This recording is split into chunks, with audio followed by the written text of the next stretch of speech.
عزيز أخنوش قبل قليل أعلن أنه راه ما بقاش غادي يتقدم لولاية ثالثة لرئاسة حزب التجمع الوطني الأحرار. لكن اللي ما يقدرش يقول عزيز أخنوش، راه كنت هذه واحد 5 شهور نشرت الخبر، أحد المقربين منه قال لي يا رضا راه غضبانين عليه. كنتكلم على الدوائر العليا.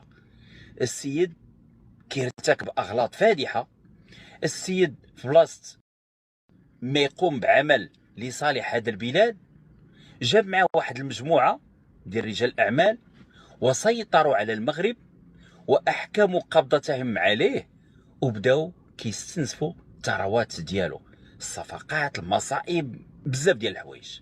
هذه 5 شهور ونشرت الخبر. اليوم اللي ما يقدرش يقول لنا عزيز أخنوش هو ماشي راه قرر من تلقاء نفسه قالوا لها فلان نوض بحالاتك،